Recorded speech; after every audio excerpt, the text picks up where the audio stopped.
Alleluia, Alleluia,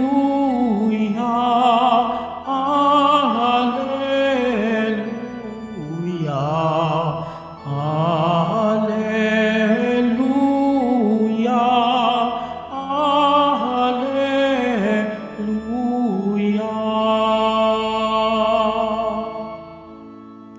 Aba, Ginoong Maria, napupuno ka ng grasya, Diyos ay kapiling mo tuwina. Alleluia, Alleluia,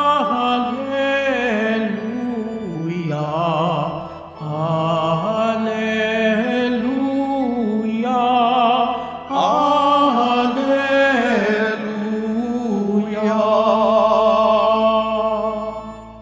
Sumainyo ang Panginoon. At sumayo rin. Ang mabuting balita ng Panginoon ayon kay San Lucas. Papuri sa iyo, Panginoon. Nang ika-6 na buwan na ng pagdalang tao ni Elizabeth, ang Anghel Gabriel sinugo ng Diyos sa Nazareth, Galilea, sa isang dalagang ang pangalay Maria. Siya'y nakatakdang ikasal kay Jose, isang lalaki buhat sa lipi ni Haring David. Paglapit ng anghel sa kinaroroonan ng dalaga, binati niya ito, "Matuwa ka, ika'y kalugod-lugod sa Diyos," wika niya. "Sumasayo ang Panginoon." Nagulumihanan si Maria sa gayong pangungusap at inisip niyang mabuti kung ano ang kahulugan niyon. Kaya sinabi sa kanya ng anghel, "Huwag kang matakot, Maria, sapagkat kinalulugdan ka ng Diyos. Makinig ka, ika'y maglilihi at nanganganak ng isang lalaki, at siya'y tatawagin mong Jesus. Magiging dakila siya at tatawaging anak ng Diyos. Ibinibigay sa kanya ang Panginoon Diyos ang trono ng kanyang amang si David. Paghahari siya sa angkan ni Jacob magpakailanman, at ang kanyang paghahari walang hanggan." "Paanong mangyayari ito gayong ako'y dalaga?" tanong ni Maria. Sumagot ang anghel, "Bababa sa iyong Espiritu Santo at liliman ka ng kapangyarihan ng kataas-taasan. Kaya't banal ang panganganak mo, tatawaging anak ng Diyos. Natatandaan mo ang iyong kamag-anak na si Elizabeth. Alam ng lahat na siya'y baog, ngunit naglihi siya sa kabila ng kanyang katandaan, at ngayong ika-6 na buwan na ng kanyang pagdadalang tao, sapagkat walang hindi mapangyayari ang Diyos." Sumagot si Maria, "Ako'y alipin ng Panginoon. Maganap nawa sa akin ang iyong sinabi." At nilisan siya ng anghel. Ang mabuting balita ng Panginoon. Pinupuri ka namin, Panginoong Hesu Kristo. Magsiupo ang lahat. Magandang umaga po sa inyong lahat. Ngayon po mga kapatid ay atin pong pinagdiriwang ang pagkareyna ng ating mahal na Birheng Maria, o yung tinatawag po nating Queenship of Mary. 1 week after po ng kapistahan po ng Assumption, pinagdiriwang po natin ang kanyang pagkareyna. Mga kapatid, ang pagkareyna ng mahal na Birheng Maria ay hindi yung reyna sa mundo. Ano ba yung reyna dito? Yung mga reyna sa kasaysayan, kung titignan po natin, karamihan po sa lahat ay masyadong sakim sa kapangyarihan. Merong reynang nagnanakaw, merong reynang nagsisinungaling, merong reynang nangangalipusta ng mga tao, merong reyna na umaabuso sa kabaitan ng kanyang mga pinaglilingkuran. Pero iba ang pagkareyna ng mahal na Birheng Maria. Ang kanyang pagkareyna, mga kapatid, ay paglilingkod. Bakit po paglilingkod? Sa wakas ng mabuting balita, ano po ang sinabi niya? "Ako'y alipin ng Panginoon, maganap nawa sa akin ang iyong sinabi." The queenship of the Blessed Virgin Mary will always be about service. She is the handmaid of the Lord, at ang pagiging kasangkapan ng Panginoon, mga kapatid, ay paglilingkod, hindi lang sa kanyang kagalingan, hindi lang sa kanyang sarili, kundi sa buong Santa Iglesia.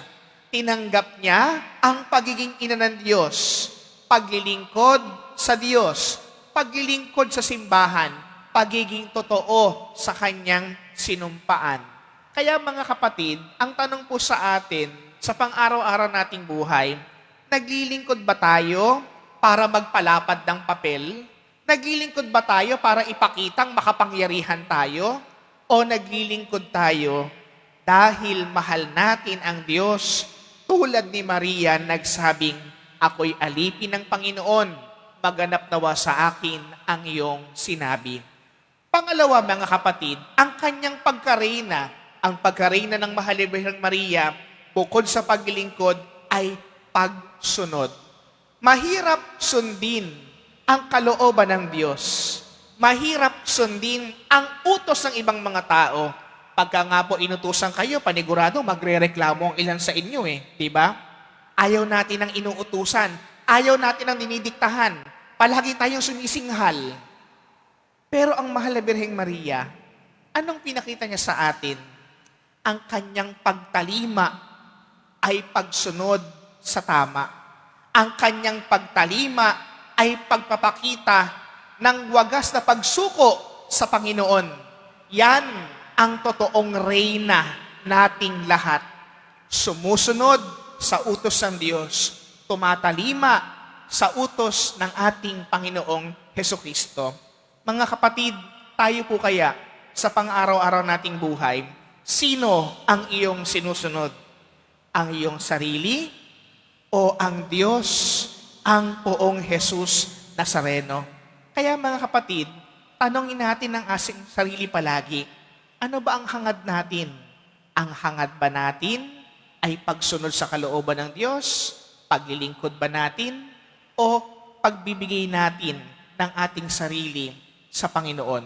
Kaya mga kapatid, sa wakas sa bahagi ng ating pagninilay, ang kanyang pagkareyna, ang kanyang pagsunod, ang kanyang paglilingkod ay larawan nating lahat. Kaya nga po tinatawag natin siyang ina ng Diyos. Hindi lang siya ina ng ating Panginoong Jesucristo. Ina natin siyang lahat. Na merong reyna na palaging mangangalaga sa atin. Na merong reyna na magdadasal para sa atin. Na merong reyna na palaging niyang ituturo hindi sa kanyang sarili, kundi sa ating Panginoong Hesukristo.